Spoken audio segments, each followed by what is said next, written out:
Bem-vindos, hombres e mulheres, ninhos e ninhas. Este é o Havana Connection.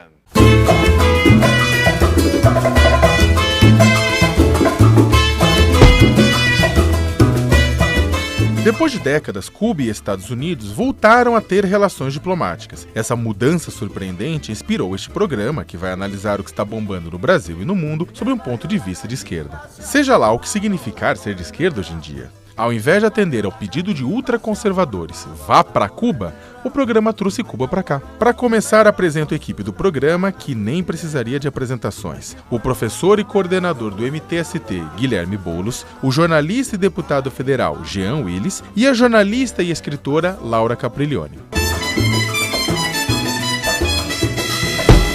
Manifestações contra a corrupção e o governo Dilma tomaram as ruas de diversas cidades no dia 15 de março. Na Avenida Paulista, em São Paulo, centro do descontentamento, o Datafolha estimou um público em 210 mil pessoas e a Polícia Militar em mais de 1 milhão. Os manifestantes reclamaram da corrupção, dos desvios na Petrobras, da alta da inflação e dos combustíveis, do PT, da falta de ética, do desenvolvimento econômico pífio. O fio condutor era a dúvida sobre a capacidade do governo Dilma de conduzir o país. Uma parte pedia impeachment e uma minoria estridente e caricata exigia intervenção militar. E aí, gente? Vocês foram para Paulista no dia 15, vocês foram para as ruas de São Paulo na sexta-feira 13. Deu uma diferença de público, né? 40 mil pessoas no ato que protestava contra medidas do governo, mas apoiava, de certa forma, o governo Dilma, e 210 ou 1 milhão, dependendo do ponto de vista, criticando o governo. Eu estava aqui em São Paulo no dia, mas fui embora antes das manifestações porque eu intuía que seria um terreno minado para mim. Porque ainda que a grande maioria das pessoas estivesse ali indignadas com os escândalos de corrupção pautados pela imprensa, não com todos os escândalos de corrupção, mas com aquele escândalo de corrupção pautado pela imprensa. Ainda que a maioria estivesse ali indignada com esses escândalos de corrupção, havia essa minoria estridente, raivosa, violenta e perigosa que acabou dando o tom das manifestações. Então eu temi pela minha vida, sabe?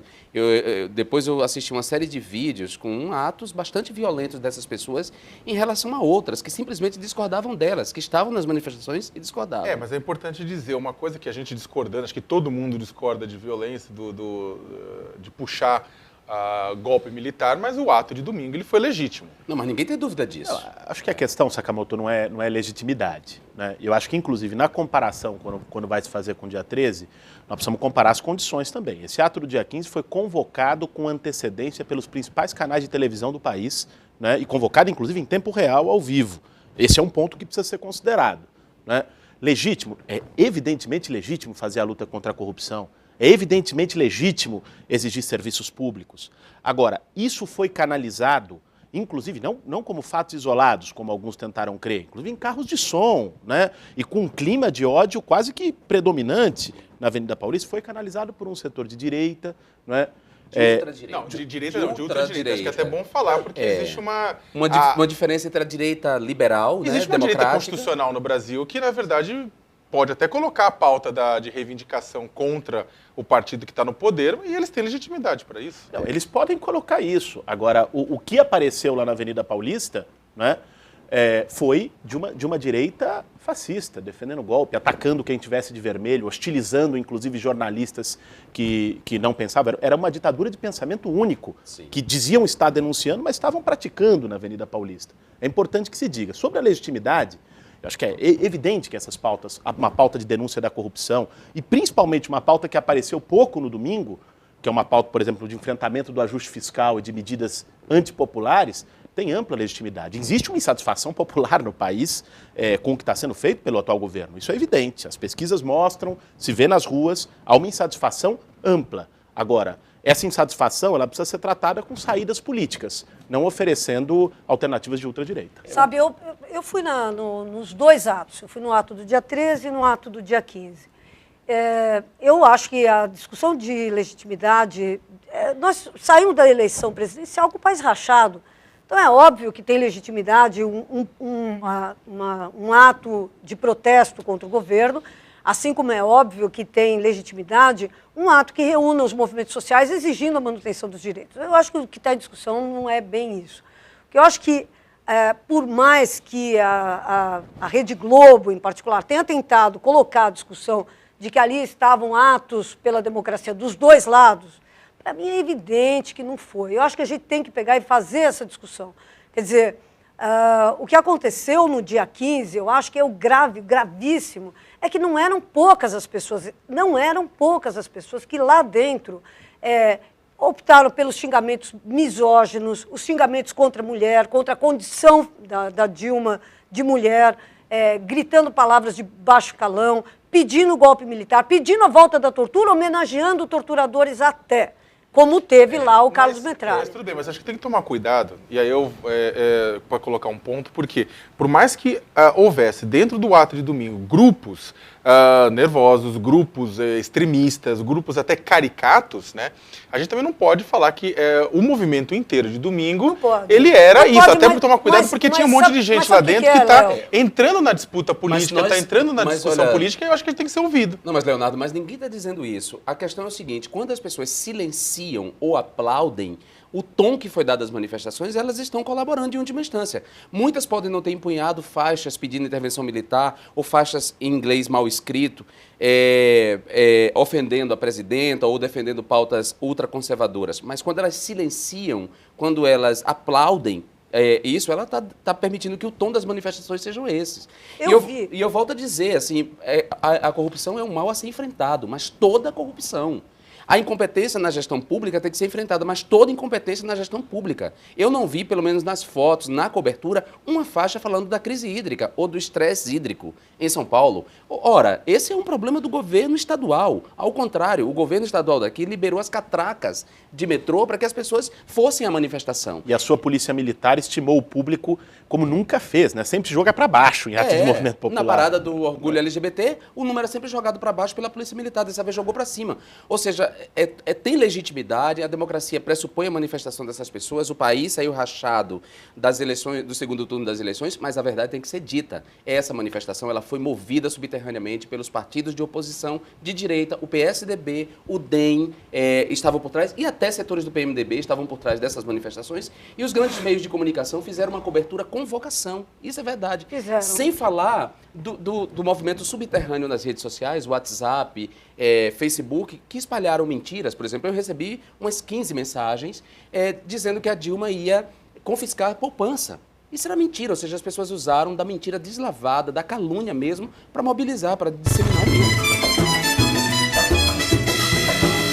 Em meio às manifestações e protestos que vieram com as denúncias de corrupção e do baixo crescimento econômico, pipocam ataques contra a democracia nas redes sociais. Debates sobre a necessidade de fechar o Congresso Nacional recebem likes e compartilhamentos. E discursos sobre a necessidade de calar vozes dissidentes, usando todos os meios possíveis, lembram os anos mais sombrios de nossa história. Muitas vezes as reclamações vêm de jovens que não viveram a desgraça da ditadura e não sabem do que estão falando, ou de adultos que viveram este período e sabem muito bem.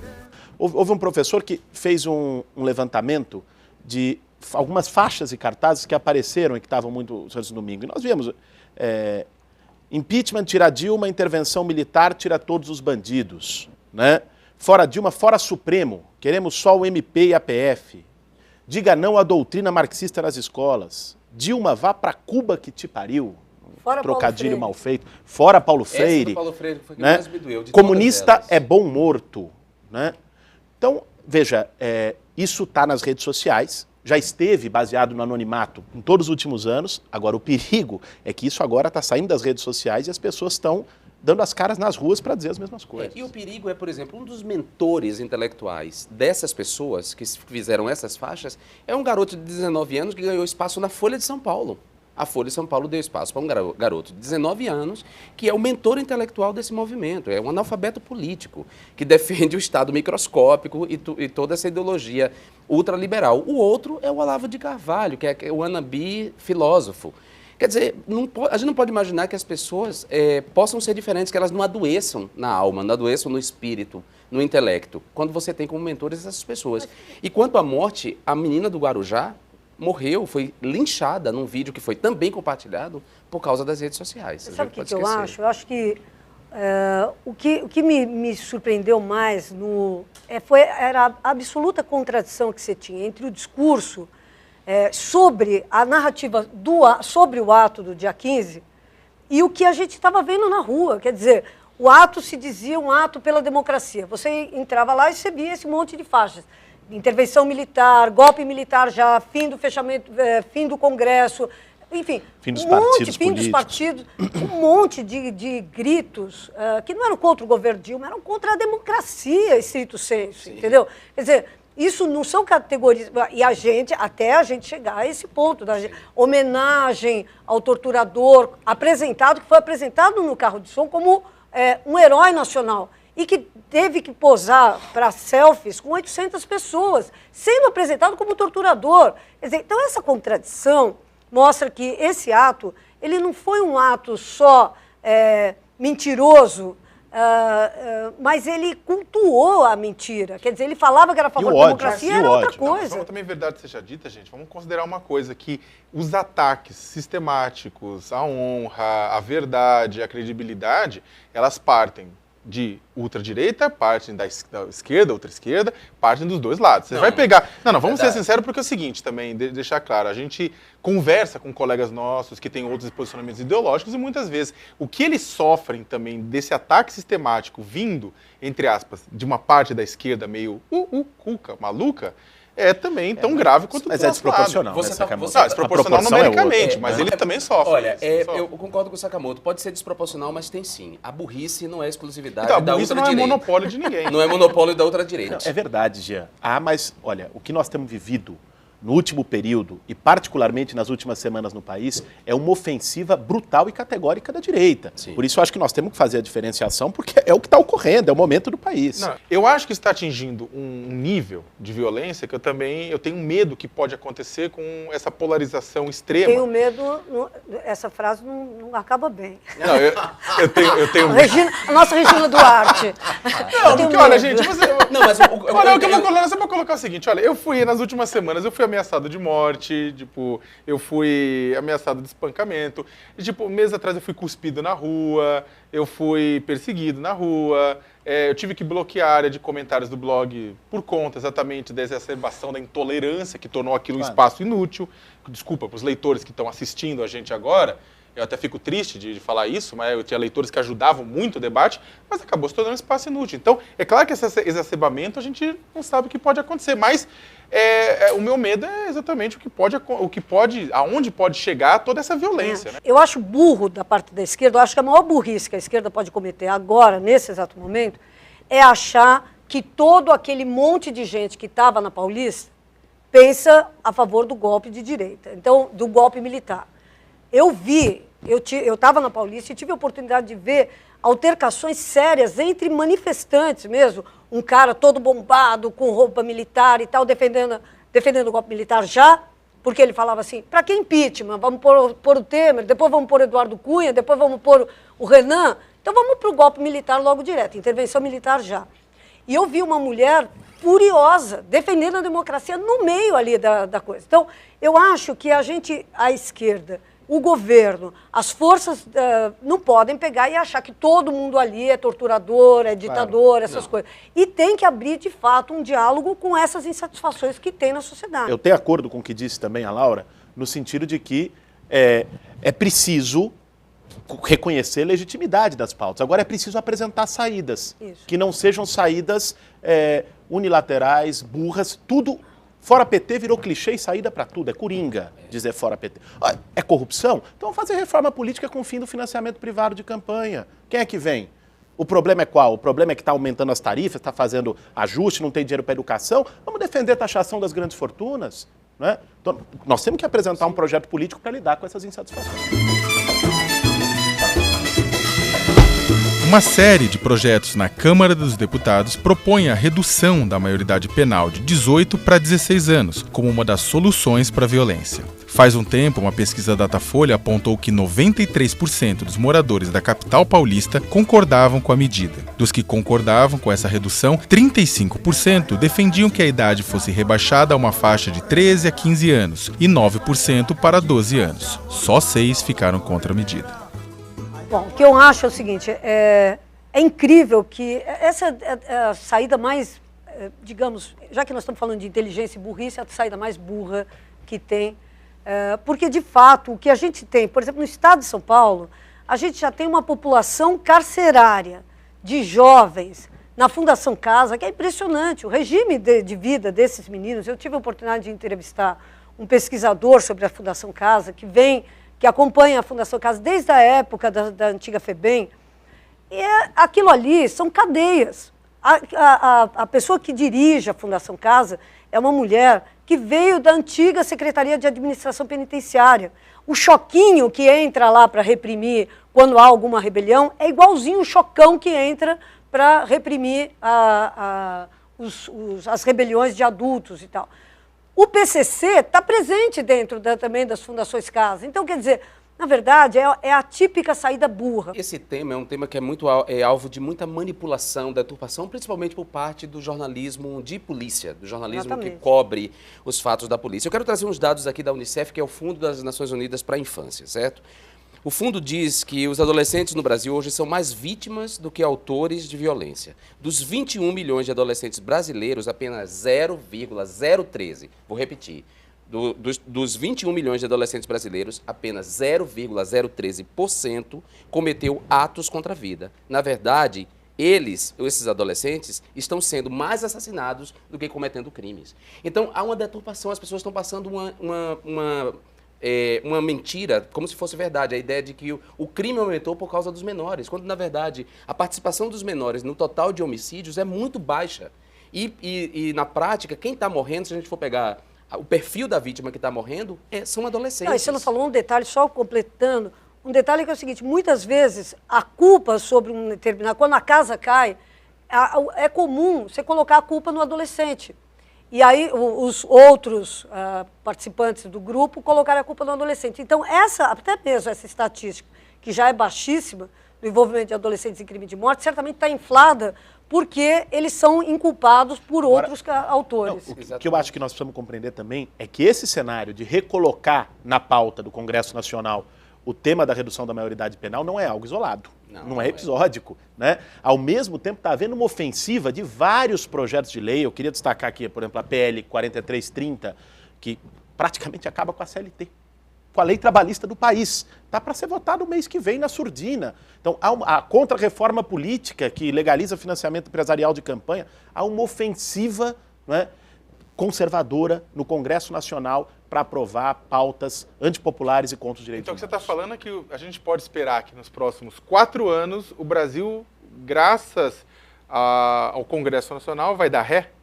Olha, aquela história do Tiririca não procede. Pior do que fica e está ficando a cada dia. Eu só queria lembrar as pessoas mais pobres, as pessoas das classes mais populares, os trabalhadores, que estão defendendo a redução da maioridade penal. Eu quero lembrar a vocês que, se isso for aprovado, são seus filhos que vão sofrer.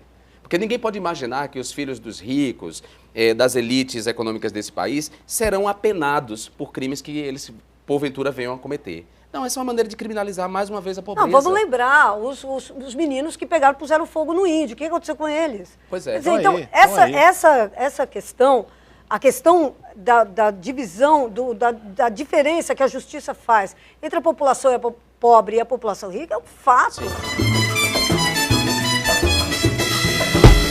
As atrizes Fernanda Montenegro e Natália Timber, que têm 85 anos de idade, deram um beijo na boca em uma cena da novela Babilônia, da Rede Globo. Depois da cena ir ao ar, o conservadorismo tacanho, aliado à mais completa falta do que fazer, transformou o amor em polêmica. A ponto da Frente Parlamentar Evangélica do Congresso Nacional divulgar uma nota de repúdio contra o que chamou de afronta a convicções e princípios cristãos. Jean, me conta, por que incomoda tanto um beijo entre duas mulheres mais velhas? Olha, na verdade não é só entre duas mulheres mais velhas, é o beijo entre duas mulheres, o beijo entre dois homens, representados na televisão, na novela, incomoda uma maioria da população que é conservadora, que cresceu sem ver representações de afeto da homossexualidade, que foi doutrinada na ideia de que os homossexuais são uma aberração, são uma ameaça à família, são doentes, são pecadores, são criminosos. Ou seja, pessoas que conservam preconceitos históricos. Agora, no caso do beijo entre as duas personagens, da personagem da Natália Timber e Fernanda Montenegro, Estela e Teresa, incomoda mais porque são duas senhoras. As pessoas têm uma fantasia de que nós, gays e lésbicas, a gente não envelhece. Há uma invisibilidade da terceira idade gay, não é verdade? É verdade.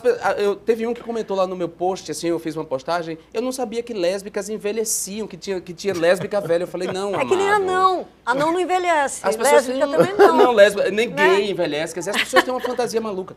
Mas olha, eu fiquei de fato surpreso com o nível de xingamento que eu recebi críticas de setores da esquerda, que na ideia da Globo golpista, né? Globo mídia golpista, Globo golpista, acharam que eu estava defendendo a Rede Globo e dizendo que a Rede Globo é nossa inimiga. Eu vou lhe dizer, com esse nível de discussão em torno do papel da comunicação, não dá para seguir adiante. As pessoas ainda estão nessa, Laura. Você é noveleira, Laura? Porque eu sou noveleiro. E levo novela a sério. Francamente, eu não sou noveleira, mas Você parou no Rock Santeiro, é eu isso? parei, olha, Parou eu no parei Espigão? há muito tempo, eu nem me lembro mais qual foi. Parou no Espigão, é ótimo. Falei no Espigão. Não, mas eu vi a cena no Facebook, porque todo mundo reproduziu, foi um super sucesso. Agora, eu acho que... E linda, né? Uma cena linda, Linda, delicada. linda, uma cena linda. E eu acho que a cena foi muita coragem abrir a novela com isso, porque não era só um beijo gay, era um beijo de duas mulheres de idade. Sim. Quer dizer, para falar bem a verdade, a gente não se lembra também quando foi o último beijo que a gente viu hétero da Fernanda Montenegro numa novela. É verdade. Porque o estigma também sobre o sexo na terceira idade também é uma coisa gravíssima. Então, eu achei que ele juntar essas dois grandes estigmas que pesam sobre o amor homossexual e sobre o amor o sexo entre idosos, eu achei uma coragem e achei bonito e achei lindo. E achei corajoso também, acho que a Globo, que bom que a Globo colocou uma novela com esse tom, sabe? E com a coragem de mantê-la no ar, porque eu acho que a telenovela, ela não tem o devido respeito no que diz respeito à configuração do imaginário. A gente só precisa ver, porque a Globo já teve ousadias assim. Depois explodiu o shopping center, porque isso eu me lembro dessa polêmica também. Explodiu o shopping center com as duas lésbicas lá dentro. Vamos ver, porque a novela é feita também com pesquisa, de opinião. Vamos ver o quanto dura a coragem. Também, quanto né? dura a coragem da Globo. Eu acho que no atual momento político, né, onde a gente tem visto o que estavam falando aqui até agora, esse crescimento conservador, de direita, fundamentalista, que nós já tratamos esse negócio de parte das igrejas evangélicas, foi um gesto importante, mas também é um gesto que, prosseguindo como está o cenário político, é possível que hajam recuos, né? Eu acho que a tendência no momento que nós estamos é essa. Não que não se valorize o gesto, acho que é importante colocar essas pautas, problematizar o tema, mas, vamos dizer assim, a maré não está para peixe. Mas os executivos da Globo não são inocentes. Quando eles leram a sinopse e viram dos temas que a novela vai tratar de exploração sexual de mulheres, né? Tem vários outros temas tabus na novela, né? A novela, o nome é Babilônia por causa do Morro da Babilônia. Vai haver um conflito entre uma construtora e uma empreiteira e habitantes de um morro que serão desalojados. Então vai tratar de gentrificação.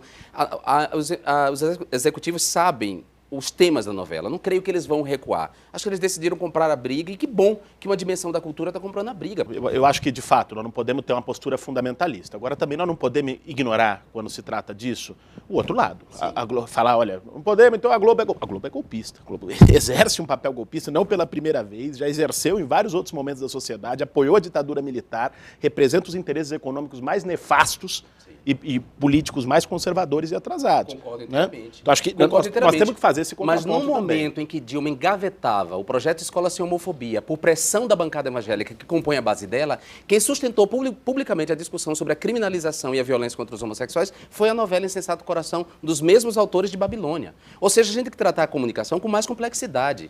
A esquerda tem que compreender que a comunicação é um setor complexo e até seguir a lição de Gramsci. Há que se tomar estrategicamente, há que se disputar, porque os imaginários são construídos ali. Então é isso que tem que ser feito. Separar o joio do trigo. Exatamente. Inclusive no jornalismo, diga-se de passagem, que agora vai até ser estranho eu defender, mas o próprio jornalismo brasileiro, tipo, o pessoal faz uma divisão entre grande imprensa e imprensa alternativa como se fosse bem e mal, dependendo do ponto de vista. E a gente sabe, na verdade, que as coisas são muito mais complexas do que isso, né? Exatamente. Certamente, tem o Guilherme Boulos dentro da Folha. A Laura durante 30 anos dentro da Folha. E o João Willis, que participou do Big Brother. Tá aqui, ó. Todo mundo Exato, não sobra um. E com essa resposta, nós vamos ficando por aqui. Esperamos que tenham gostado do nosso Havana Connection. Hasta luego y hasta la victoria siempre. Soy loco por ti, América. Yo voy a traer una mujer playera, que su nombre sea Martí, que su nombre sea Martí. Soy loco por ti de amores, tenga como colores la espuma blanca de Latinoamérica y el cielo como bandera, y el cielo como bandera.